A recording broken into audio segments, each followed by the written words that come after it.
Hey, welcome back, everyone. We're about to explore a metal detecting spot you probably haven't considered: active ski slopes. Sounds unusual, right? But think about it. Every winter, thousands of people hit these mountains, and with all that activity, things get dropped and buried in the snow. Here, in the winter, this very slope can have as much as 10 foot of snow on it, completely hiding anything lost. When spring arrives and the snow recedes, these items, from rings to wallets, often reappear. Let's see what interesting finds we can dig up today.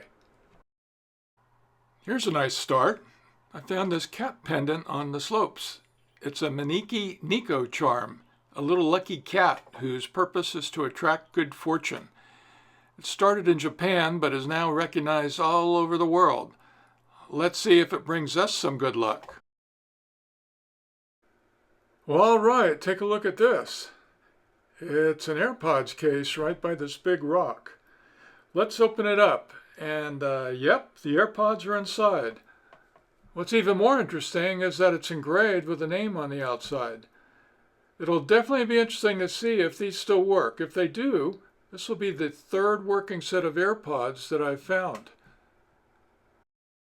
We commonly find a lot of individual lost earpieces, so it's always very satisfying to find the whole kit and caboodle and then determine if it actually works. My first step is to always check to see if the charging case itself will take a charge, and thankfully it does. So my next move is to thoroughly clean these up and get them fully charged. Good news, I've tested them and everything works perfectly. Since these are Apple AirPods Pro 2nd generation, they certainly have some good value. The terrain up here is pretty rough, but check this out. Literally right on the surface, just sitting there.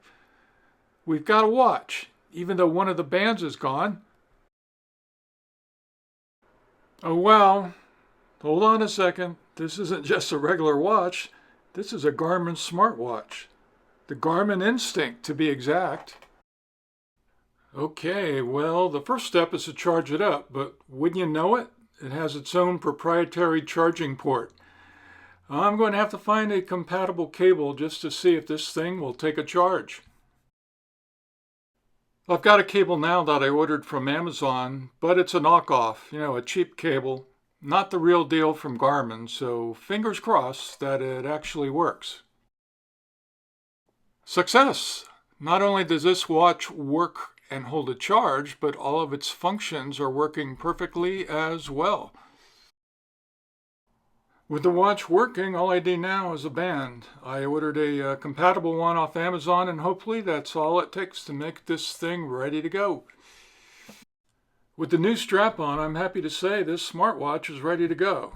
It survived being lost on a ski slope, and now it's going to join me on my adventures in the woods. What a great find.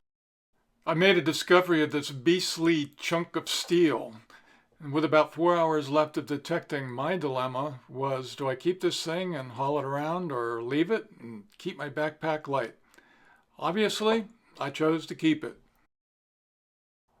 Look, it's a wedge, and not just your everyday variety, but a diamond-shaped splitting wedge. Perfect for splitting wood, and let's be honest, you can't have too many wedges. I think it needs a little love, so we're going to pretty it up a little bit with my angle grinder and flap disc.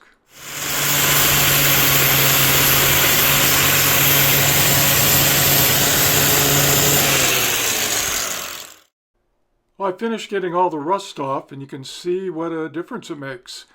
Now let's put it to the test on a Douglas fir round.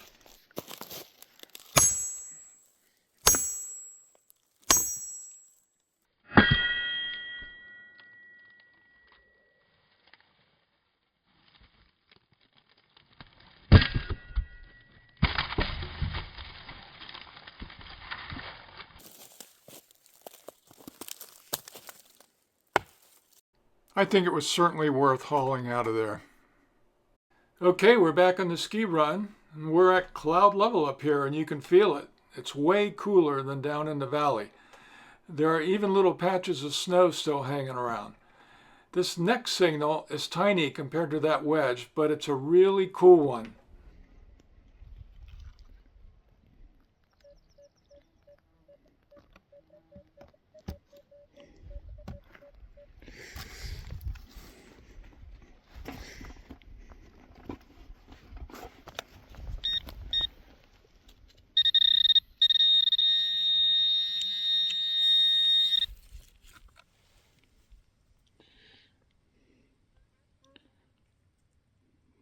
Yeah. As soon as I saw this little ring, I knew it was special. You don't find gold rings every day. But this isn't just any gold ring, it's 18 karat gold. That's what makes this find so much more exciting. The timing is everything. I'm telling you, if I had been here just a week or two ago, this spot would have still been covered in deep snow and I would have missed this ring entirely. Okay, let's see what this gold ring weighs up at in grams.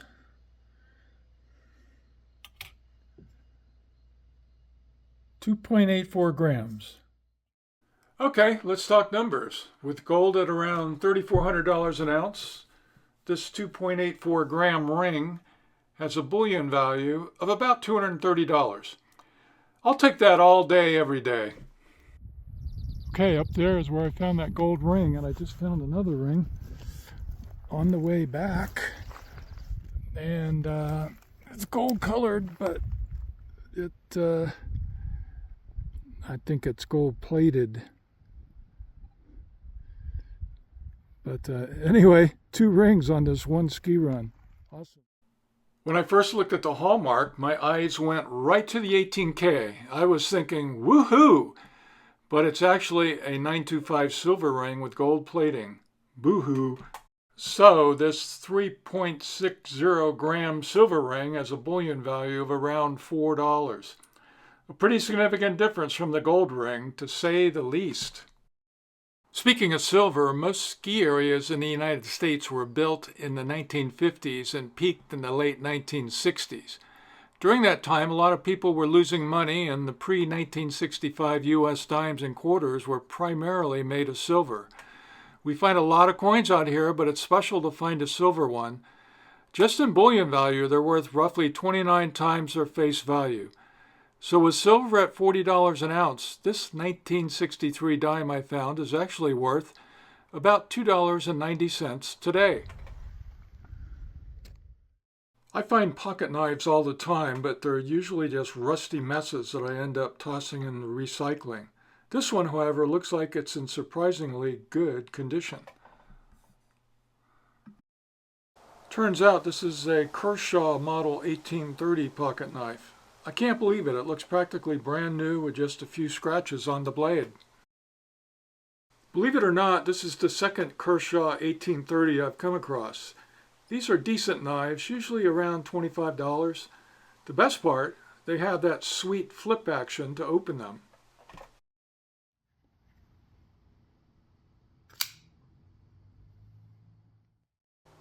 I've found some cool knives before. A few years ago, I came across a really high quality Benchmade pocket knife, and I've been using it almost every day since.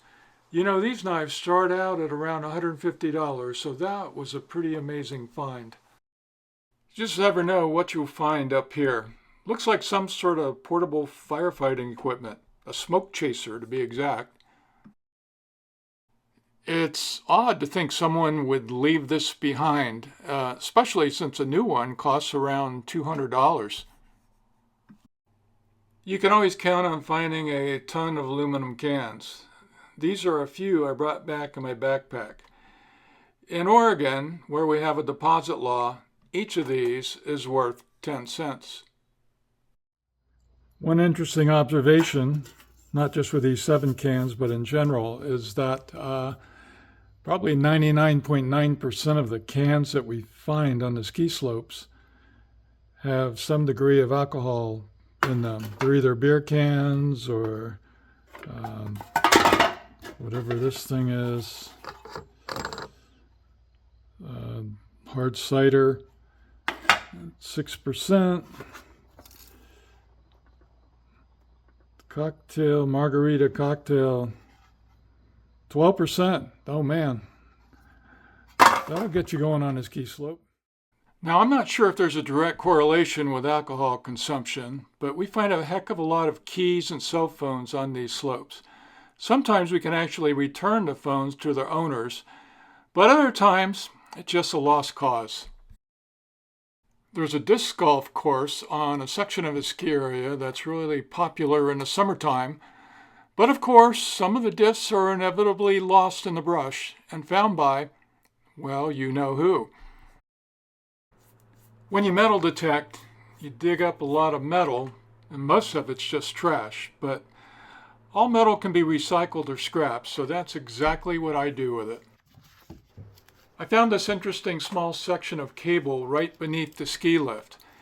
It has 50 individual strands of copper inside, and as you know, copper is a valuable commodity these days. Given the communication towers and Doppler radar on top of the mountain, I'm thinking this has something to do with that rather than the chairlift itself. I stripped a couple of these to confirm they are indeed copper. The scrapyard will be happy to take these and pay me a decent price with the insulation on, just as you see here. Copper is scrapper's gold. Maybe this charm had nothing to do with it, but either way, I'm really happy with everything I found today. Thanks for watching.